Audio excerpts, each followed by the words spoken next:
Good morning and welcome to iSelect's Deep Dive webinar series. My name is David Yoakum. I'm an associate here on the iSelect Fund Ventures team. I'm excited to walk you through today's presentation and findings. For those of you who are new to these webinars, iSelect is an early stage venture capital firm in St. Louis, Missouri, focused primarily on early stage companies in healthcare and agriculture. At iSelect, we are privileged to live at the forefront of innovation, seeing emerging problems, solutions, and macro trends at their beginning before they make their way into popular culture. We use these deep dive presentations not only as a way for us to better engage with and understand new science and technology, but also to engage with the experts and entrepreneurs who are driving change and innovation in their respective fields. One such macro trend we've been researching is soil carbon and understanding its role in helping agriculture fight climate change. Agriculture is a major contributor to global greenhouse gas emissions, comprising an estimated 10 to 15% of global GHGs every year, depending on the life cycle and scope of that analysis. As such, the industry has come under fire for its contributions to environmental degradation, and significant resources have been expended to develop tools, technologies, and markets to fix this. Internationally, there's increased focus on ways to decarbonize agriculture and industry generally, not only to reduce emissions, but to store carbon that has already been emitted. Soil is now seen as a core tenet in the strategy for removal and storage of atmospheric carbon, and soil has 3.1 times more carbon storage potential than the atmosphere itself. Fortunately, agricultural methods that improve soil carbon typically improve soil health overall, which have both environmental and agricultural benefits. To properly incentivize the storage of carbon in soil and the emissions reductions in agriculture, proper incentives must be set, which has led to the development of marketplaces that allow farmers to sell carbon credits to buyers that want to offset their emissions. As these marketplaces have come online, robust methodologies and protocols have been developed to standardize how carbon is quantified. Though comprehensive, improvement to measurement and management are needed to continue to build trust in soil carbon markets and the opportunities around them. Regardless, this movement is already well underway. In this month's deep dive, we will explore possibilities for agricultural soils as a major carbon sink, along with technologies, methodologies, and markets that will be needed to stand up the development of this tool in the fight against climate change and the movement towards a healthier and more prosperous food system. So for these reasons and many others, which we will cover in today's webinar, soil carbon is of increasing interest to iSelect in our network generally. A few process comments before we begin. We are not soliciting investment or giving investment advice in any way whatsoever. This presentation is general industry research based on publicly available information. We've invited you to this because you are technologists, thought leaders, entrepreneurs, industry experts, early adopter customers, or sophisticated investors that are part of the iSelect network. We value your thoughts, questions, comments, and insights into this topic and would greatly appreciate it if you actively engage during the presentation. Thank you in advance for your attendance and active participation. We ask that you put yourself on mute for the time being. However, we hope for this to be an engaging and interactive presentation. So if you have questions or comments, please feel free to jump in, typing questions into the Q&A box or into the comments section. We typically will reserve questions like this towards the end, and we'll have dedicated time for you to either ask questions of me or to ask questions of our panelists who will be speaking today. Finally, this presentation is being recorded and will be available for replay. And so with that, I am pleased to bring you this week's deep dive on the role of soil carbon in agriculture, climate change, and mitigation methods. So just to give you a sense of the agenda that we're going to cover today, we're going to get some brief intros from the speakers that we have on today. Really excited about the group that has joined us. A lot of really interesting perspectives and a lot of deep knowledge from this group of people from a variety of backgrounds. And then I'm going to give a little bit of background on soil carbon, some baseline definitions to bring everybody up to speed. And then from there, we'll jump into sort of where the industry is today and highlight some of the work that's being done, particularly on technologies that are improving the way in which we manage, measure, and market soil carbon.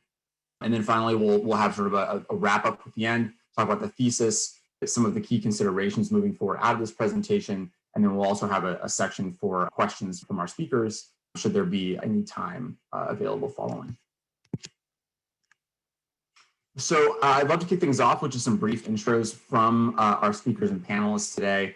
Again, really excellent, distinguished group, and really excited to hear their thoughts. It'd be great if we could kick things off with Ray, and then Chris, Paul, Dave, and Russ, and then we'll dive into the presentation. Hi, I'm Ray Riley, the North America lead for Soil Carbon Co., which is an Australian startup.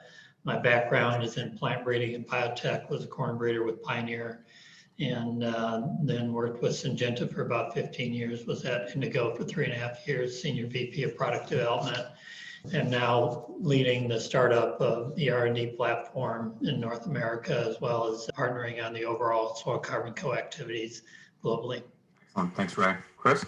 Good morning, everyone. Chris Harbourt. I'm the global head of carbon for Indigo, working there for about over a year, been leading the program there. And then thinking forward about where we're headed, we're in the second year of our program and really excited to be talking about it today. My background's agricultural engineering, and I've spent a lifetime in agriculture in the startup world, and then also in science consulting in agricultural supply chain. Paul? Good morning. My name's Paul Gambill. I'm one of the co-founders and the CEO at Nori. And Nori is a carbon removal marketplace startup. We were founded in 2017. We have been focusing for the last several years on creating robust and standardized methodologies for measuring and verifying soil carbon. And we are live today working with farmers in the US. Excellent. Thanks, Paul. Dave? Good morning, everybody. My name is Dave Stanko. I'm the head of Ag Tech Engagement for Nutrien, where I lead our partnership and investment activities with early stage ag tech companies and venture funds, with a recent focus on technologies that can accelerate our carbon strategy, which we announced late last year. 2021, we're focused on multiple pilot projects using a variety of different protocols that are available today. And we're really looking to be able to scale our capabilities in 2022. So appreciate you guys having me today and really looking forward to the discussion. Excellent. Thanks, Dave. And last but certainly not least, Russ. Hi, Russ Conser. I'm calling from Houston, Texas. I absolutely have no long-term background in agriculture up until about 8 years ago. I come out of the fossil fuel industry where I spent 30 years at Shell taking dead carbon out of the ground. I came into this business through the soil carbon science, and as strange as it sounds, I'm now co-founder and CEO of a direct-to-consumer grass-fed beef company that's using the face of birds in a partnership with the National Audubon Society to bring a product that's actually helping something that's both an objective and a surrogate for soil carbon and other ecosystem benefits of regenerative agriculture, and getting consumers engaged in that story early while we work harder to get the quantitative, robust, rigorous measurement systems in place to do this more rigorously. Excellent. Thanks, Russ. Well, thanks to all our speakers. I'm looking forward to hearing all of your thoughts and insights today. Let's go ahead and jump in. So where I want to kick things off is to take everybody a little bit back to either their high school biology or environmental studies, or maybe freshman year of college, undergrad environmental science class, to talk a little bit about the carbon cycle and just set some key definitions for the kind of conversation that we're going to have today, so everybody's on equal footing. So when we talk about carbon today, we'll be speaking principally around this idea of soil organic carbon, creating a distinction here between organic carbon, which is fundamentally derived from living and dead organic matter, and then inorganic carbon, which comes from these mineral forms of carbon, typically due to weathering or interaction with CO2. So two distinct different types of carbon that can be present in the soil. When we think about soil organic carbon, we're thinking about a component of the total soil organic matter in soil. So that soil is this complex components of water and air and minerals and organic matter, where that organic matter can be, anywhere from as low as 0.5% up to sort of 5% in healthier soils. It's this combination of aspects that fundamentally give plants and life their nutrients. That is a distinguishing factor of what we would consider to be healthy soils. So organic carbon is the measurable carbon component of that soil organic matter. We'll talk about how that's measured going forward. It is, generally speaking, can be as much as sort of 58% of total soil organic matter, which overall is a smaller component of soil generally. I just want to make sure that we have a good understanding of sort of those core definitions as we proceed through the conversation today. And I want to bring everybody back to sort of an understanding of the carbon cycle and the means by which that carbon is either emitted into the atmosphere and then recycled back through the soil and into the ocean, typically primarily through means of photosynthesis or facilitated by microbes and other microorganisms, and then deposited by animals back into the soil as well, and then released through respiration, and also to quite a large extent, as we're all aware, through human activities. And then the final distinction I would point to in the bottom left corner here, it just sort of talks about the different types of soil carbon that exist and the timetables by which it takes them to form, where there are sort of more surface level forms of organic matter and soil carbon that form over shorter periods of time, and then deeper, more resistant and less likely to be recycled forms of organic carbon that form over hundreds or thousands of years.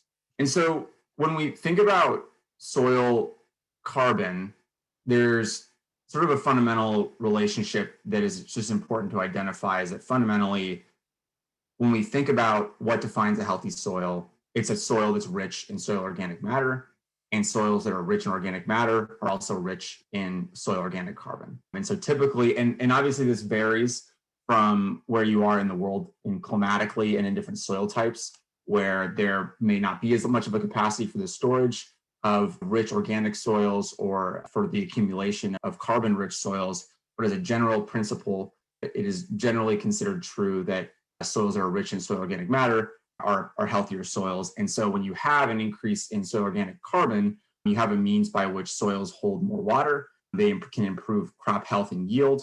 They can improve nutrient availability, biological activity, diversity, and overall productivity.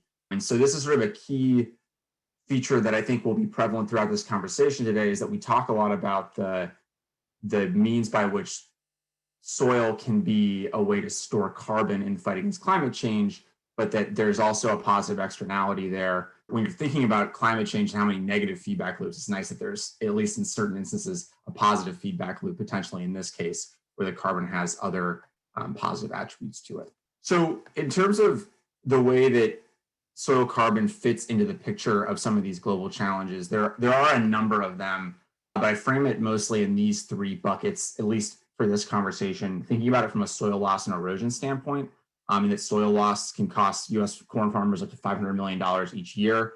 Some estimates might even put it higher. And that fundamentally, when you have richer soils, richer in organic matter, richer in carbon content, that you fundamentally have better structure and benefit from reduced erosion due to climatic events or other factors that might cause soil degradation. These fundamentally make agroecosystems more sustainable and more resilient. And then in the context of climate change, one of the really interesting opportunities is, and we'll talk about this more in the next slide, is about the scale that soil presents. So we'll talk about some of the pros and some of the drawbacks of biological systems and how they can play a really important role in fighting against climate change. But really the exciting aspect here is the pure scope and the size of a tool like soil for carbon sequestration. And then finally, we'll get into more about methodologies, but there are agricultural practices that can be undertaken that have a means by which they store more carbon in the soil and reduce the disturbance of soil that would cause release of carbon into the atmosphere unnecessarily.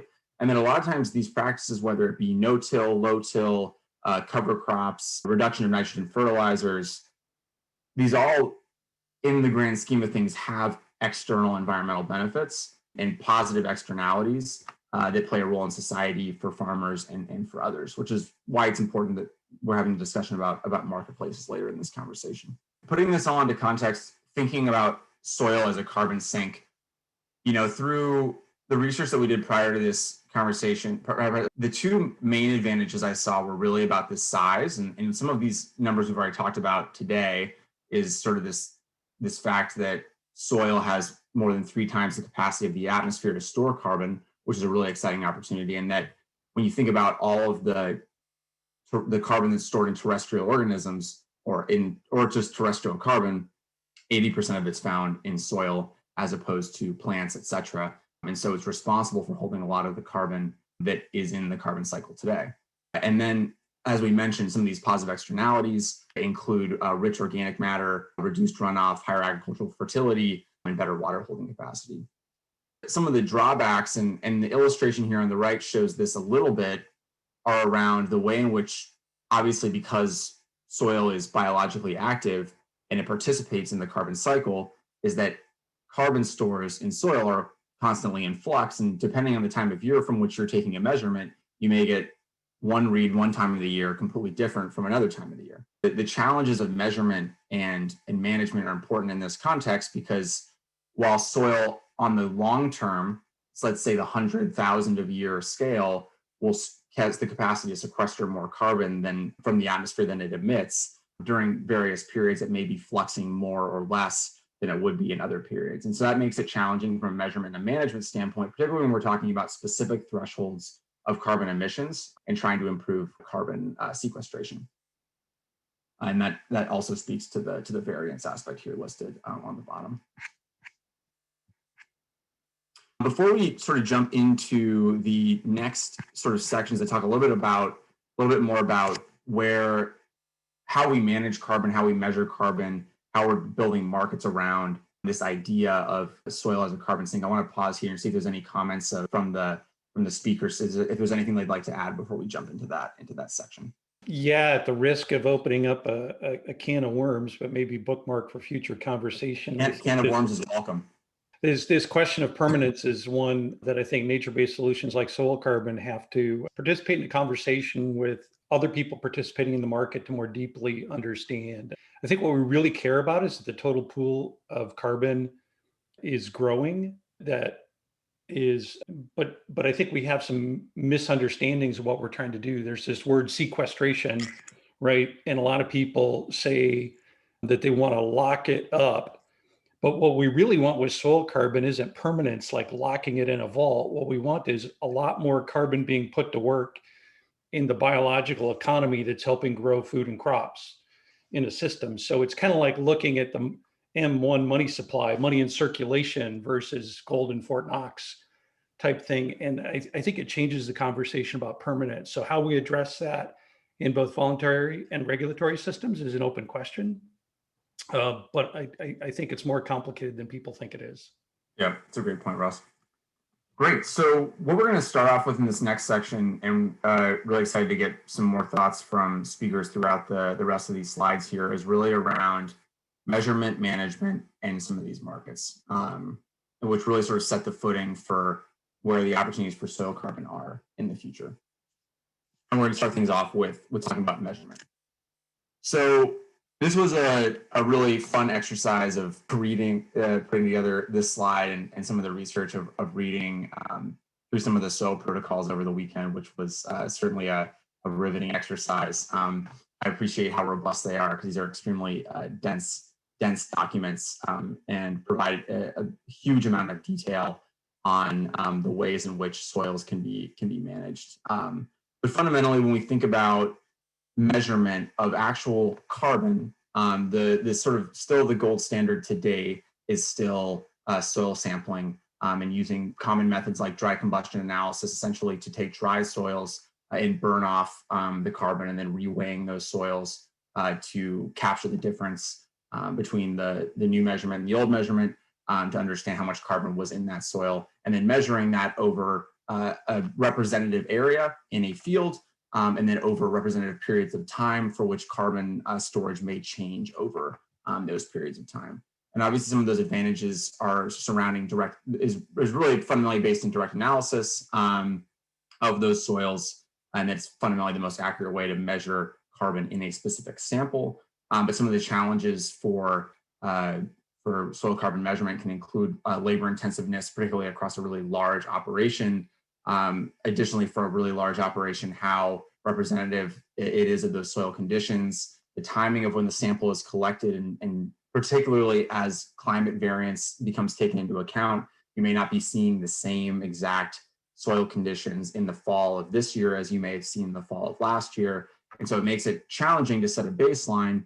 The other aspect that I'll bring in here is this is not just about, as we start to think about carbon management on the farm level, it starts to become not just about soil carbon management, but also about general carbon emissions management. And so you start to bring in some of these more modeled aspects. So we start to bring in, as you can see in the table in the bottom left, this comes from one of the soil health protocols that sort of discusses the way in which soil organic carbon is directly measured, but a lot of these other carbon emissions or storage means are either modeled or calculated and not directly measured, which can create certain uncertainty because you're bringing in multiple models into an estimation. And so that can be one of the challenges there. And then on the emerging methods, most of what I've seen, and I'm curious to know if the speakers have any other thoughts here, has really been around applications of remote sensing. So bringing hyperspectral imaging, UAVs, flux towers, ground penetrating radar. We heard from a really interesting company recently that was using ground penetrating radar and machine learning as a means of calculating soil organic carbon at scale, which was a really exciting opportunity. And I think some of the advantages around that are really around greater scale, lower cost per acre of application. You get faster feedback. You can get more in-season feedback, and there's an opportunity for greater automation. But the disadvantages being that it is potentially unproven in certain use cases. You really need excellent models and training data sets that need to be updated, and that can be a challenge in of itself. It could be more expensive in some cases, and sort of fundamentally, you're looking at correlative, non-direct measurements.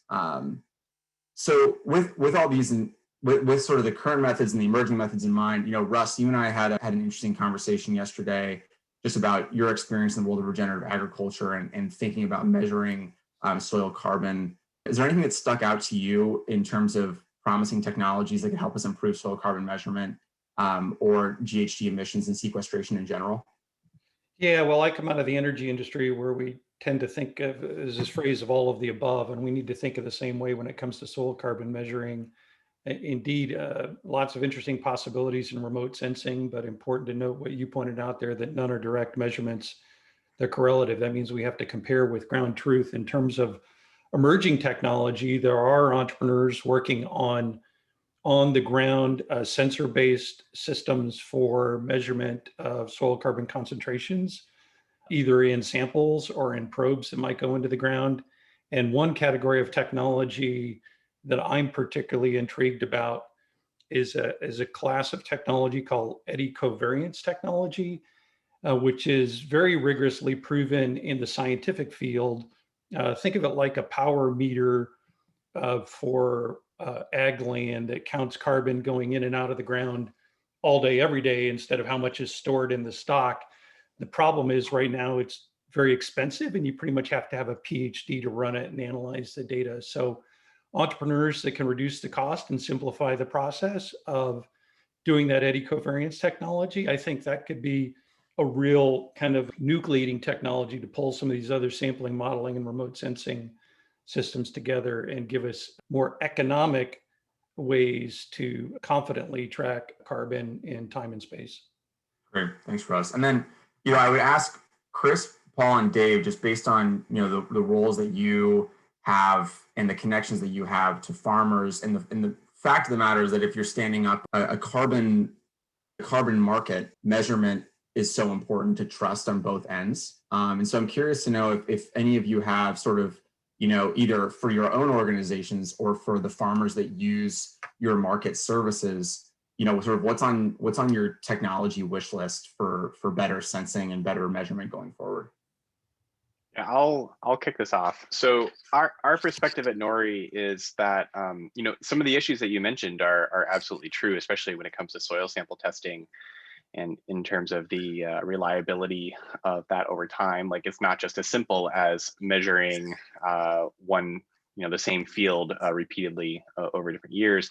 So we've been taking the approach of how do we get this going now in a way that's trusted and reliable? And then how do we incorporate this new technology as these are coming out over time to improve the precision and accuracy and bring down costs? So we're working with the team at Soil Metrics, which is spun out from Comet Farm, the USDA funded greenhouse gas accounting tool, which has a reference network of soil sample testing sites around the country. And then they layer the DayCent model on top of that. That's pretty much the best in class for what's available today. Coming in the future, though, basically everything that you mentioned is going to be useful over time. And the real trick is how do we continue to layer that stuff into this modeled approach that's taking into account various other factors like climate and different growing season stuff. So that's our approach. And by creating a method today that can actually drive revenues into this space, that's going to help fund the long-term on-the-ground data calibration and ground truthing that Russ was mentioning. Great. And Paul, I would just one quick follow-up there. As you sort of thought about what types of models you wanted to incorporate into Nori's methodology, how much variance do you typically see between different models that you might use? I mean, was it significant enough? There's only one model. Right. Comet Farm is the only open source peer reviewed model out there. There are others that are Right. trying to catch up, but we're only going to work with platforms that are open source and peer reviewed, and that's Comet Farm. Thanks, Paul. Dave, Chris, any items on the technology wish list that you guys would want to add here? Yeah, sure. David, just to talk a little bit about where, and trying to focus on the slide you have here about remote sensing. There's a lot of promising technology out there. And, Russ mentioned the whole issue of ground truth and the correlations needed there. When we think of this, and Russ, it's actually to one of your earlier comments about permanence. Remote sensing is really an excellent tool as we think about guaranteeing the permanence. When we look at the registry approved methods, the real high quality credits, we're looking for a 100-year permanence period. And at some point, those credits transfer out of the programs into a monitoring period. And remote sensing technology of today and what will develop over the next few years offers a really great opportunity for a low-cost measurement of that permanence long-term. So I'm looking forward to the technology there as things mature.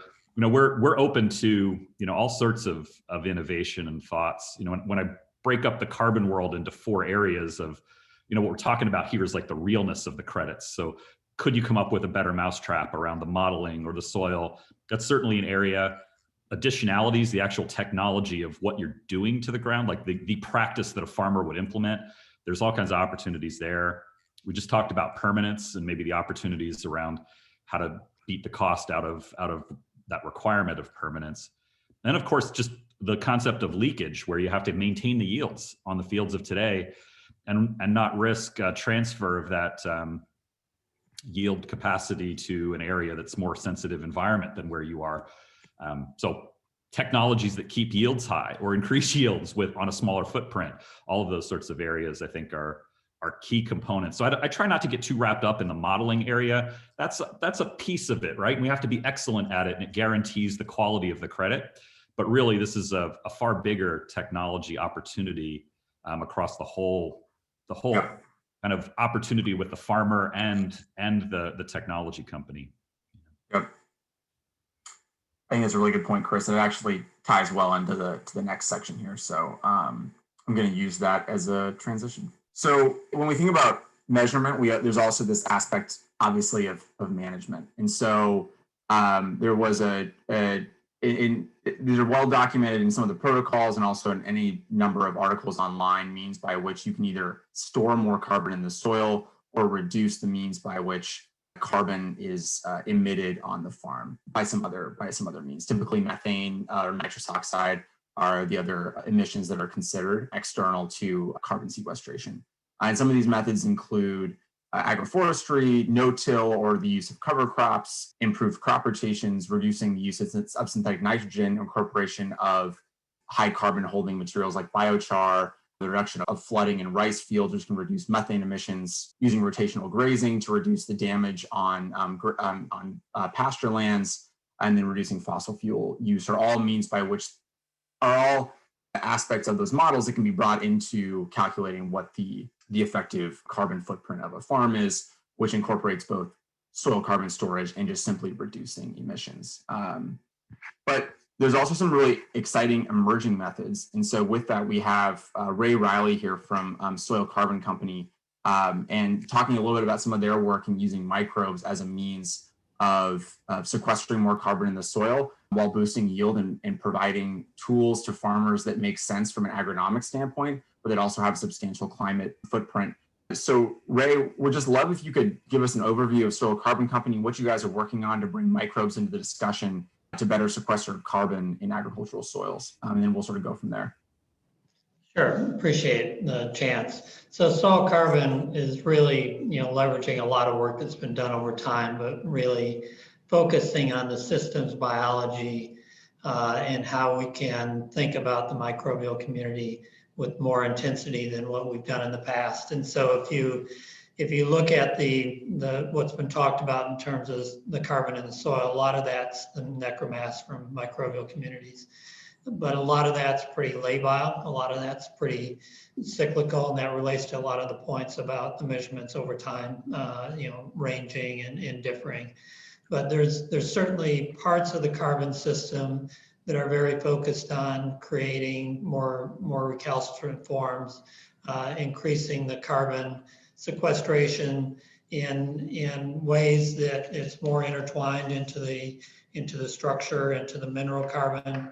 And this is what soils have done over time to create the soil capabilities and the carbon capacities that are there today. And so how do we understand the microbes that are most capable of creating and contributing to the soil structure, to the mineral carbon components, and to much more stable components of carbon, looking at both the chemistry and the structural approaches that the microbes take. For instance, the production of compounds like melanin can have very long lives in the soil. Depending on the way you look at it, 100 to 300 years, particularly of those things, and also the ability to sequester those within the soil structure and enhance the soil structure can be very contributory and allow for significant increases in soil carbon, while also focusing on some of the things that Chris was talking about in terms of increasing the productivity. So you're saving more susceptible soils at the same time. Got it. That's really helpful, Ray. Can you help us understand a little bit more about sort of the scale and the potential of microbial carbon sequestration? So, for example, for parts of the world that may have a huge amount of microbial soil activity and likely plant activity as well, how do sort of naturally occurring microbes compare with trees and plants, generally in terms of their carbon sequestration potential? Obviously, it's cyclical to a certain extent, so more microbial activity in the soil likely means that the soil is generally healthier. Plants are able to better facilitate photosynthesis. But if we were to sort of compare and think about the scale of a solution like this, how could you compare that to sort of what's naturally occurring right now? Yeah, and I'm not sure I'll have the best comparisons of those things, but thinking about the capacity, the capability. So if you look at things that we've seen both in validated, both in field and in greenhouse trials, taking canola in Australia as an example, we see the ability to increase carbon in the soil, controlled experiments of 15% within 1 year, one growing season, and to see that linked with increases in plant performance and yield of 5 to 10%. So getting the short-term benefit while also building the carbon capacities. If you take that on a hectare basis, that can be 10 tons of carbon sequestered. If you take that across Australia, that could be 5 million tons of carbon. And if you think about that across the planet, that could be 25% of global CO2. And so, these are systems that have significant capacity and are able to be validated and demonstrated. And the other thing that's really beneficial is that these are very applicable in traditional production environments, as well as in the regenerative agricultural systems. And so it's really going to the next level in terms of understanding systems biology and how soil over time became the tremendous carbon system that it is today. And as mentioned earlier, not only in terms of being a vault for carbon, but also being an integrated system where carbon is part of the currency exchange methods to make nutrients available, to increase water holding capacity, to allow the plant to have extended access to the nutrients, as well as contributing to that soil system that will benefit them long term. That's great. Super interesting. And one thing I'm curious about is, this isn't the first time that we've seen microbial solutions in agriculture generally, whether it be for improved fertilization, whether it be for crop protection, et cetera. I think, there's been an influx of solutions like that. And so obviously you're in a position where you're looking to provide solutions that bring some of those traditional benefits, but also that are specifically positioned in this emerging soil carbon opportunity. How do you think about sort of as you start to convey the work that soil carbon is doing to farmers, potential users, whether or not they should be viewing this as a means by which they can better access soil carbon markets and the opportunities to generate that second revenue stream there, or if the value proposition should still be around improving crop yields and reducing the cost of their fertilizer use? Do you have any thoughts on that? Well, we think it's really both. We think that it's important that the grower see the short-term benefits. And so, it's really systems biology, and it's connecting things together. So if you look at the offers that we're putting together, they will include microbes that are really focused on what has been developed in the microbial inputs into agriculture over the last decade and really been accelerating in terms of those things that increase plant performance, can allow the farmer to reduce inputs and get similar performance or better performance. But then to also make sure where we're trying to differentiate, where we are differentiating, is focusing much more in terms of adding those components in there that have been less focused on. Part of it's they're fungi, and there's some challenges to that, but are really critical in terms of the carbon economy in the soil and the integrated system, as well as the ability to sequester a lot of that carbon in a way where it's much more embedded into the system in terms of creating the soil structures, creating the integration of the carbon within those structures, and creating the forms of carbon that are much more recalcitrant. Being recalcitrant doesn't mean that it's vaulted up and not utilized, but making sure that we're creating this next wave of opportunity there in terms of how the plant is working with the fungal microbes as well as others to move to that next level in terms of carbon sequestration, and in particular more recalcitrant, longer term stable carbon forms. Excellent.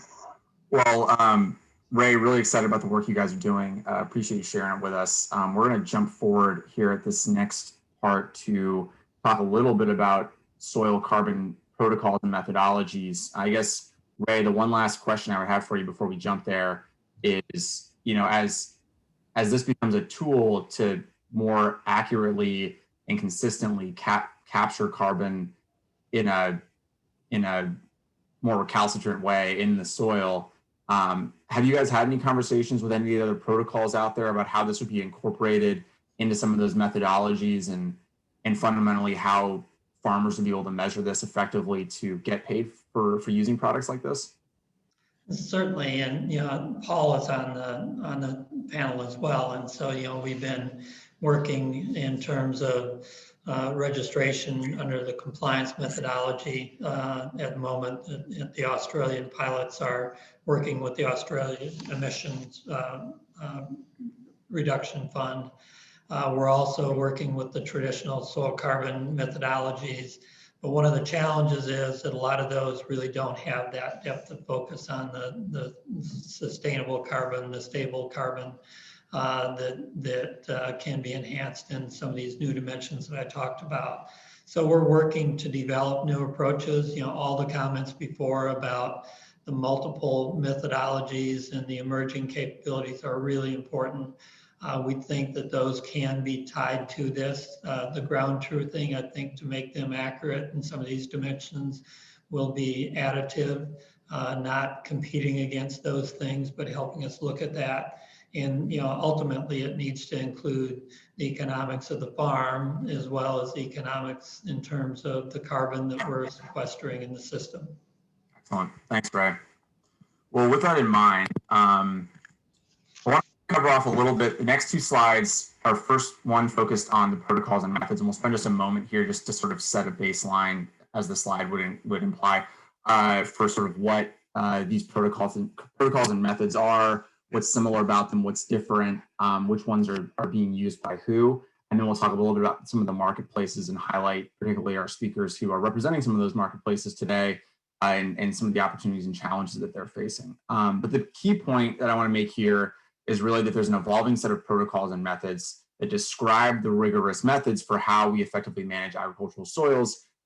These include, but are not limited to, the Soil Enrichment Protocol, the Verified Carbon Standard, USDA's Climate Farm. There are a number of other methodologies that are out there for managing and calculating soil carbon. These protocols have evolved to provide scientifically backed, rigorous, and yet actionable means.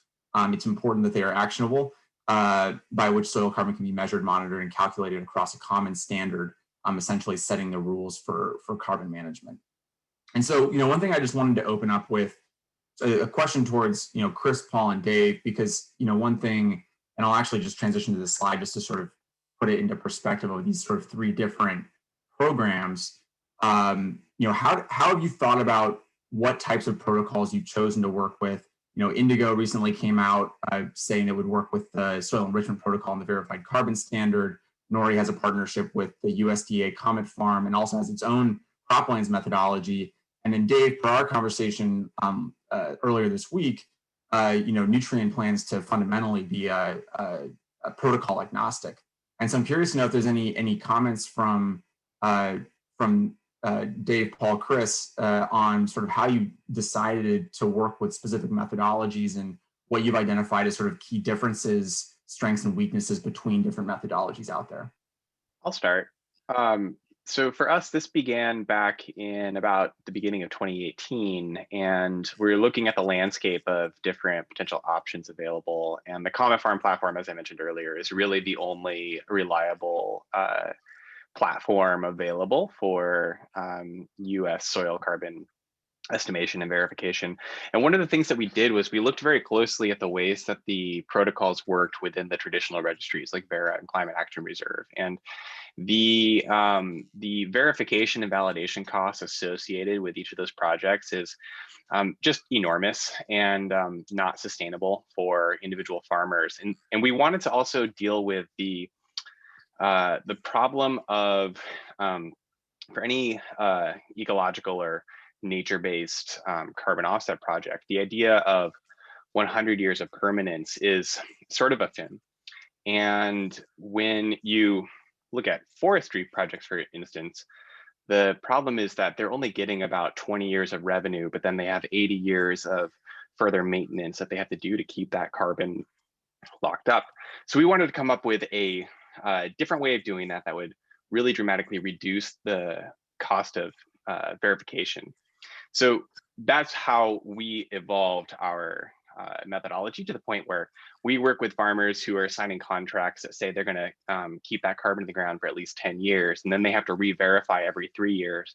And every 3 years, when we're going through that re-verification, we're able to issue new, we call them NRTs, we're able to issue new NRTs, the carbon credits, to farmers at that point, and then they're signing a new 10-year contract to keep that carbon in the ground. So the farmers are continually incentivized over time. So what was a 10-year permanence becomes 13, becomes 16, becomes 19, and so on and so on and so on. And that's just not possible to create this sort of new novel way of putting this together by working with the existing registry. So that's why we decided that we had to build this ourselves from the ground up. That's really helpful, Paul. Chris, Dave, do you guys have any thoughts on the methodologies that you decided to go with? Yeah, I'll jump in here, David. So, and kind of to highlight some of the challenges that Paul identified in the existing protocols, it feels like many of them were really developed with other industries in mind, whether it's oil and gas or energy or even forestry, and adapting those to fit the needs of a grower has been a little bit challenging. So we're hopeful that those protocols will evolve over time to really accommodate the needs of agriculture. But we also felt like it was important to engage immediately in each of these available protocols so that we could get some hands-on experience and help growers navigate them as they are today. But our goal is really to facilitate that connection between the 500,000 grower customers that we have across our retail network and whatever marketplace emerges as the most valuable for those growers. But kind of across the board, we have real concerns about cost and scalability of many of the existing protocols. And again, that's kind of why our focus is on trying to find the protocol that puts the most value in the grower's pocket. And Chris, I might turn the question to you, because Indigo has built a pretty robust digital front end to service some of these needs and the data entry and analysis that's needed in order to do this in a way that's scalable and meaningful for growers. 2 years into this, what has been sort of the easiest aspect of that process to digitize and take pain away from farmers, and what are some areas that could get easier over time? Yeah, it's a great question. I mean, I think first of all, like we should step back and think about like the choices that Indigo's made, and particularly the strength of the registry approved processes from CAR and Vera. I mean, first of all, those are probably the most straightforward. And we look at those registries, both CAR and Vera, they're clearly the leaders, in terms of the carbon space. They are number one and number two. They're the rock stars in this world. And when we look and think about agricultural carbon credits, and we think about who our real competition is in a space, it's forestry and other versions, direct capture methods. Those are really the competition, not necessarily in and amongst this group of agricultural carbon credits. Those registries really give us an opportunity to answer the customer need. And I'm locked in always on the customer and thinking about, in this case, it's the buyers of the carbon credits, and what are they looking for? They're looking for something beyond reproach. I'm buying an asset in a carbon credit. You're verifying that, you're making sure that's above board, you're quality assuring this thing that we don't deliver. We leave the carbon in the ground. So thinking about the right way to do that with a registry approval, I decided early on, that was essential, that we have to play in the sandbox of someone else. It would be great to create our own sandbox. I'd love to make my own rules. The buyers aren't necessarily interested in that. The buyers are interested in something that's of really high quality. So, as I think about that process and it being onerous, absolutely it is. The burden of 100-year permanence is really, really hard, but that's what the buyers are looking for.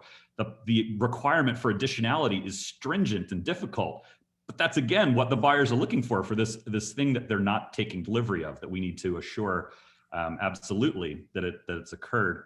So, when I think about that overall, the costs of that dissipate when the programs get really large. And we also start to then solve the global climate problem when the programs get really large. So the concept for me has always been about scale and how to think about the cost, not being onerous for the individual grower, but the cost then, really it's the job of Indigo to scale the programs, to find the buyers, to make the connections at scale in a way that drives this to being something profitable. And that only really comes at very large scale. So we're doing everything we can in terms of software and reducing the grower data entry burden, and working with agronomy partnerships and trying to figure out the right way, not only to implement the technology of the process of connecting this transaction, but to really reduce the lift overall. And the challenge of what is the pivotal issue here is getting growers to change the way they farm, and implement a cover crop or reduce tillage technology of either going to min-till or no-till, and thinking about doing split applications of nitrogen instead of fall anhydrous application, for example. Working with them to make those fundamental changes in their business is the greatest technical challenge. So for me, it's a mix of then figuring out the right ecosystem partners like Nutrien, who's already out there doing this stuff with farmers, and have that belly-to-belly relationship, and trying to figure out how to give them the tools to strengthen that around this opportunity for carbon. So, and for me, the registries really drive that ultimately from the motive force of, we're taking money from industries who aren't normally in agriculture, and we're putting that into rural communities. So we're bringing new dollars into the agricultural system, and we've got a high bar to pass to make sure that that's done appropriately. Yeah, absolutely. And one quick question before I'm going to, after this, a quick question for Russ, but just in terms of the actual, adoption of new methods and new technologies on the farm, are there certain things that farmers over the last year or two have found to be much simpler to adopt versus others? Are there certain practices that are just easier and more desirable to implement versus others that just simply aren't getting any traction? Yeah, David, I mean, from our perspective, the ones that are easier require no new equipment and not really a behavior change. So if you can come in and do a creative application of nitrogen, where you're doing a split application or a delayed application, changing your behavior there, that's pretty straightforward. A nitrogen, an inhibitor, is also, something like an N-Serve product from Corteva would be an example. The more challenging ones are cover crops. It's the one that really is the key here. I mean, the technology we're talking about is photosynthesis, and increasing photosynthesis. That's what grabs the carbon dioxide and starts this whole, your little science 101 at the beginning. I mean, that's the key motive force. So getting them there, it's challenging, it's difficult. How to plant it, how to terminate it, how to deal with it with their existing planter technology without going whole hog into like a no-till environment. That's a big decision. So those, of course, are delayed, although the greatest gains come from those in terms of carbon credit return. So the grower's kind of torn. How do I jump in? How many fields? How do I commit to make sure I don't get upside down in my standard business?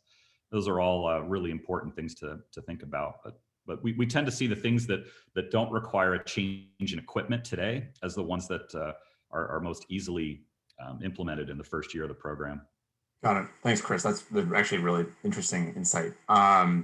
So, Russ, with all the talk here about credits for carbon, I know that some of the growers and ranchers in your network through Blue Nest are in a position where they've been able to get paid for other forms of conservation, like creating spaces for birds and bird-oriented conservation, and that fundamentally evaluating and potentially implementing that is simpler than other forms of offsets, like potentially carbon. Can you speak a little bit to that and just the decision making that growers and ranchers in your network might be making in terms of choosing that type of offset as opposed to picking carbon credits that are being stored in the soil and that have a much longer term horizon? Yeah, well, I do think that the soil carbon thing is really important. It does have a longer term horizon, and I personally keep my feet pretty deep in the science and technology of doing that well. But it was precisely because of the appreciation of how hard that is to do well that our answer was, what can we do today easily to make it really simple? And ended up partnering with the National Audubon Society here to be the market making partner to bring beef produced under protocols that restore bird habitat to consumers who care about that as a place to start. The bird is, unlike soil carbon, where no one knows what a ton of carbon is, but it's hidden below the ground. You can't see it. Bird habitat is something that's very visible for folks, and it's also very easily appreciated by people. We simplify that for the producers by saying, if you produce according to those protocols and you can meet our quality standards, because it's just kind of like electric vehicles. People aren't going to buy a car out of guilt because it's an electric vehicle. They're going to buy an electric car, a Tesla, because it's really fun to drive, right? So we know we have to deliver a really awesome product, but when we can do those things, we can pay the farmer a substantial premium for the cattle that they're producing, and come out ahead without having to go through all these things that we're still wrestling with. I mean, I really enjoyed this last conversation here with Paul and Chris and Dave. We're wrestling with all the right questions on how to make things that are credible to the buyers and viable for the farmers. It's just, in our view, we kind of opted for a different approach for this for the moment, which is, let's keep working on that. Let's push all that stuff forward. But, can we wrap a value proposition up here where we just pay more for better beef to farmers who are farming differently and sell it to consumers who care about those attributes as a way to get started? And that's why we focused here on this direct to consumer, magic box of beef that shows up on your doorstep thing. It sounds really pedantic and simple, but it's intended to be a tip of the spear of the bigger movement here to sequester carbon in soil. I would take that point and just ask, Paul, Chris, and Dave, if you have thought on the incorporation of the value of other ecosystem services into the marketplaces that you're building. I imagine that it is in the future, it would be something you would be wanting to incorporate, but just curious to know if there's any plans currently to sort of figure out how to incorporate those and get farmers paid for other types of ecosystem services they might be providing. Yeah, David, that's definitely on our roadmap. And I think carbon is part of it, but especially if you look at the types of practices that can increase carbon sequestration in the soil, a lot of those also have benefits both on water quality and potentially on water quantity in those areas that are irrigated. So We've been a founding member of the Ecosystem Services Marketplace Consortium, which is doing just that, trying to stack carbon and water credits together. And we believe there's a real opportunity there, primarily tied to, again, those same practices can generate both improvements on water performance and on carbon performance at the same time. We don't have any plans to monetize other ecosystem services in our market, because what I think is a little bit different about Nori compared to these others is that we're not an agriculture company, but our first methodology is in agriculture with soil carbon, but we're a carbon removal company. So our expansion in the future will include other methodologies around things like agroforestry, kelp, even industrial approaches like direct air capture. What we do want to do is to make it as easy as possible for the verified data, the sort of resulting deliverable from going through Nori's croplands methodology, making it possible for farmers to take that verified data and make that usable within other markets where they could monetize other ecosystem services and have records that are useful for that verification. Got it. Thanks, Paul.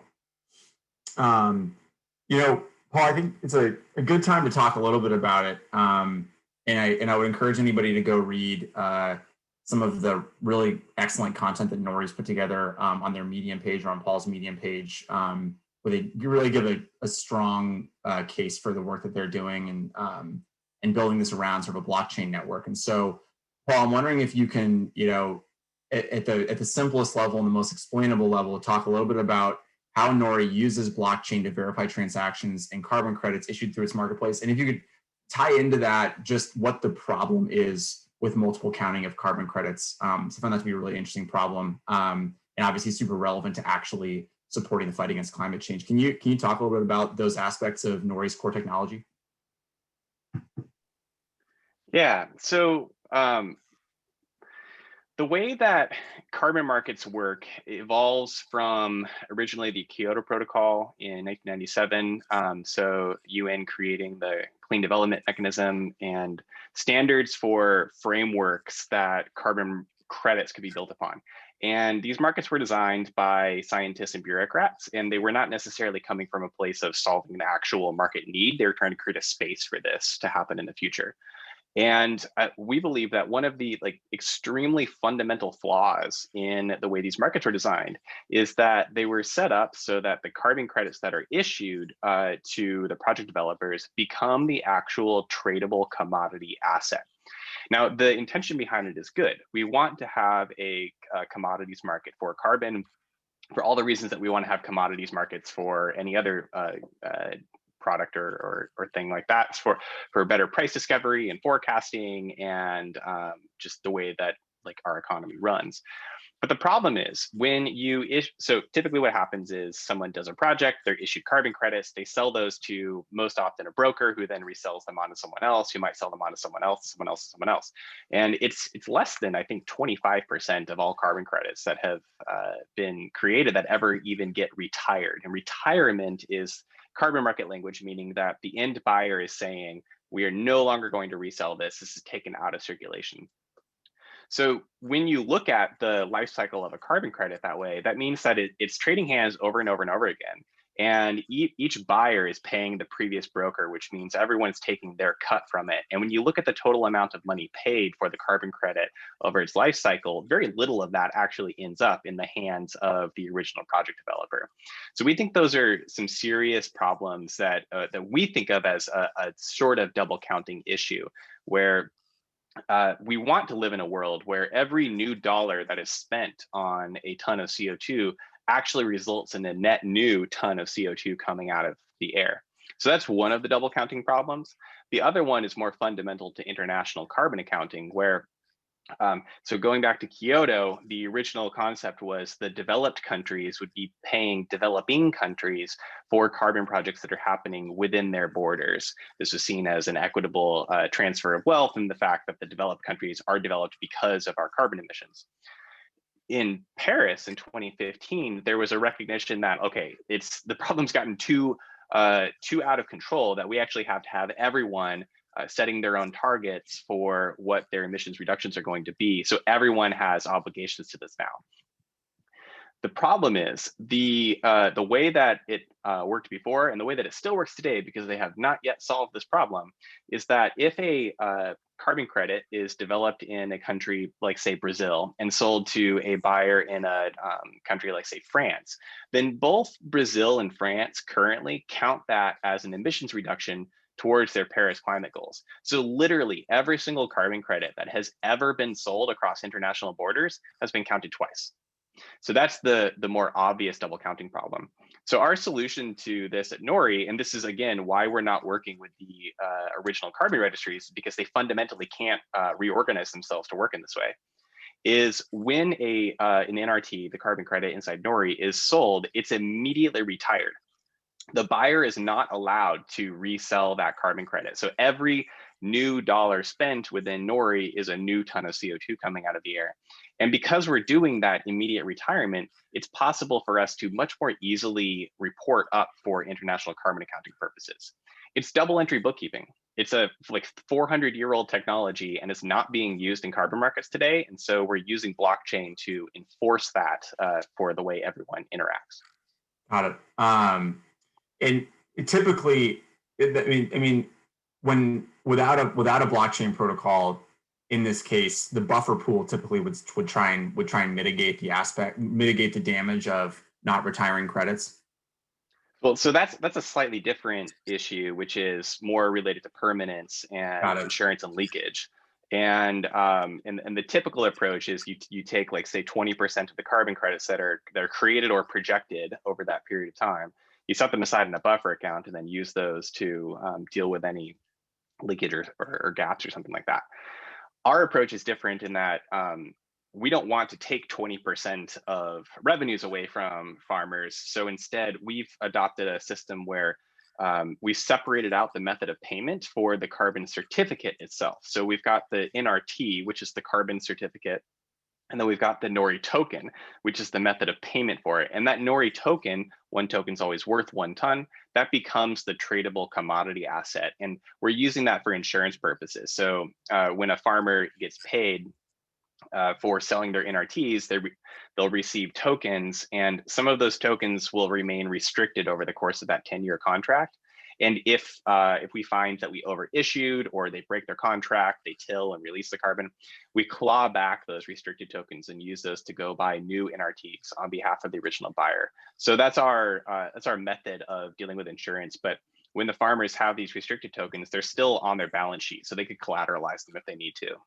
Got it. Thanks, Paul. That's a really helpful explanation. Dave and Chris, do you guys have an opinion or a thought on creating this kind of reduction of double counting, ensuring that that carbon is being that ensuring verification of carbon sequestration and reducing double counting in these marketplaces?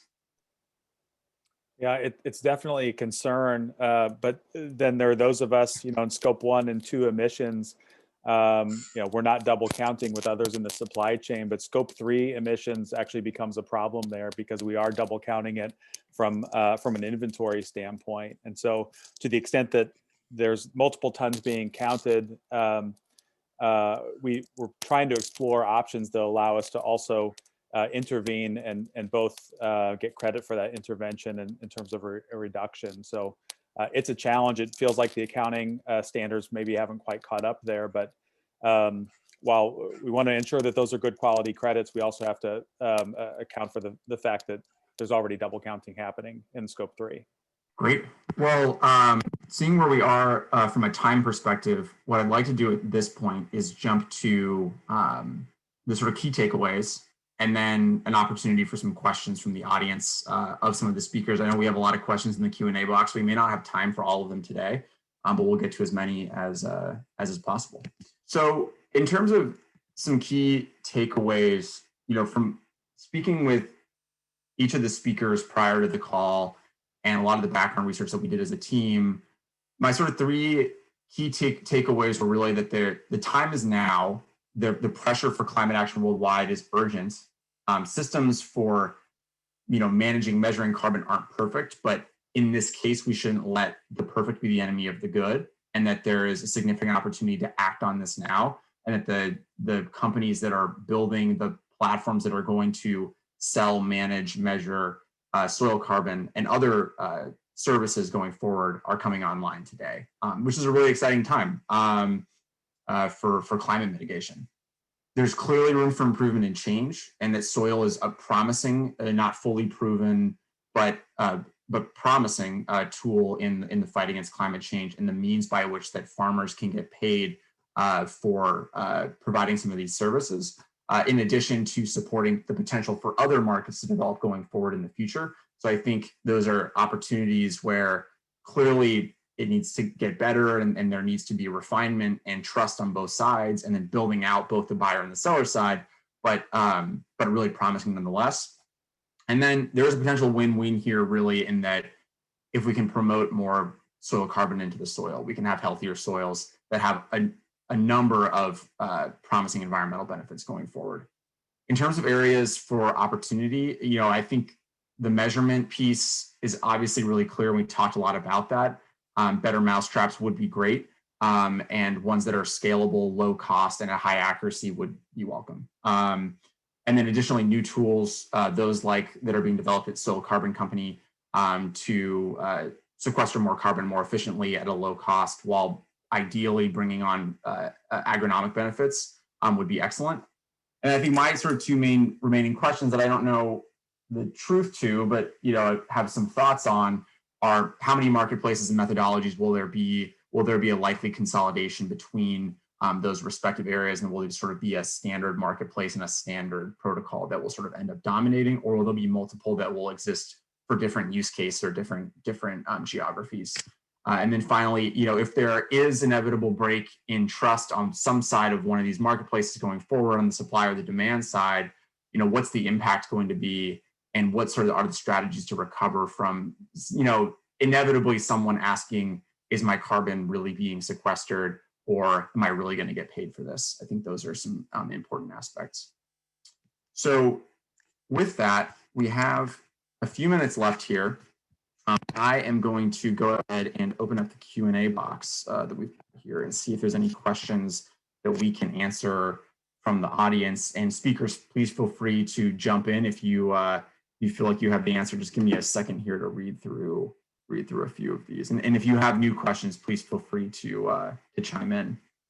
So here's one question from the audience. I am interested in measuring and documenting production resiliency that results from adopting practices that build soil health.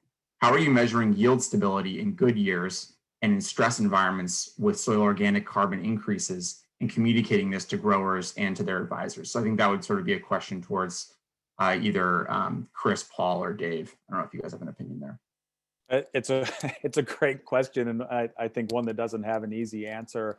But I will say, I think we're all looking at the kind of carbon intensity per bushel. So in those difficult years where maybe you have a yield decrease because of external events like weather, we still believe there's an opportunity to improve the carbon footprint per unit of output on growers' field. So trying to kind of hold that constant in a way, but it's difficult. There are going to be years where, because of weather events, either more fertilizer is used or less fertilizer is used, or yield has a negative impact, and in many ways it's out of our control. This next question actually is really interesting in the context of farmers who are already taking into account opportunities to improve soil carbon management, and sort of how they can get paid if they're already in a position that they are implementing these practices. So this question says, in my area of Kansas, farmers already use no-till grass waterways, cover crops, woody windbreaks, buffer strips, rotational grazing, graze cover crops, and crop residue, and a whole host of other conservation practices. How do you account for all this good work and ensure that those farmers can monetize their progressiveness, particularly if they've already made those behavioral changes? I'll take a first stab at this. I mean, and others, I'm sure we can all think about what this means, but if growers are already doing amazing work, there's always something they can do in addition to that. There's always a different mix of cover crops that may be right, or a change somewhere that counts as additionality where you can participate in a carbon program. But I think one of the, we talked a little bit, David, about the connection between the other stories and the other sustainability concepts in the industry, there's a story that can be told by the product that's coming off your ground. So if that wheat has a buyer who's interested in making a claim around a consumer packaged good, there's an opportunity there for a connection and an increased value per bushel of that crop as a result. So, there's programs around and projects, Field to Market comes to mind, and some other groups that are adjacent to the concept of a soil carbon credit that are on the same order. When we think about, something like $10, $15, $20 an acre of a carbon credit, just do the math in your head to get that back to cost for bushels. You're in that 7 to 10 cents a bushel range for that. So that's right in there with a premium for a special qualification of a grain product too. So you can think about it that way, where there's opportunities beyond just the carbon credit. If they're already doing amazing work, we want to continue. We don't want to discourage that. Some farmers have come in with the hyperbole of, well, I'm just going to come in and moldboard plow it and I'll start over. No, we've got a 5-year baseline look back too. So that's not necessarily the best choice. If you're already doing amazing things, hopefully you're doing those because they make your operation better. And there's always something additional. And hopefully, like, one of the reasons I'm here is just hopeful there's new technology out there that we can bring into that additionality world that can help those farmers who today are doing everything. But if there's new technology coming on board, let's make sure they capture the carbon credit potential from that new tech as it emerges. Thanks, Chris. Any other thoughts or comments on that question? Yeah, and kind of, I think it goes along with what Chris was saying. If you think about the off-takers of the production from agriculture, that's one of the things that the Soil Carbon Co. is working on, is off-takers both in the food area and the industrial areas value the ability to be able to be delivering on their promises in terms of improving their impact. And so working with it comes back to blockchain approaches and systems in place that not only focus on the carbon credits, but also on the value and reputation that can be brought by recognizing the good practices. Thanks, Ray. I would just throw in another 2 cents that, and it kind of exists at the intersection between Paul's comments and the comments from Chris and David on the importance of market standard protocols. I think the concept of additionality was designed by a bunch of folks that have the right goal in mind, but we kind of have industrial mindsets on how we define those things. And I think over time, we're going to have to get more creative and forward-looking in terms of how we design into these protocols what constitutes additionality. What we really care about is that there's another molecule of carbon coming out of the air tomorrow that's in the soil and not in the air. And I think our market protocols try to do that, but they create some artificial barriers for some of that. So look for some evolution of these market protocols, I think, in the next 10 years, that they'll co-evolve with the technology and the experience. Russ. I completely agree, Russ. I think hopefully we can get to a point where every ton matters and not have some of these additionality thresholds that make it difficult for a grower to engage. Hashtag that, Dave. Great. Well, seeing that we're running about 5 minutes over, I know we could probably go on with a number of questions here for quite some time, but I want to just pause here. Ray, Chris, Paul, Dave, Russ, any last thoughts or comments you would like to leave the audience with?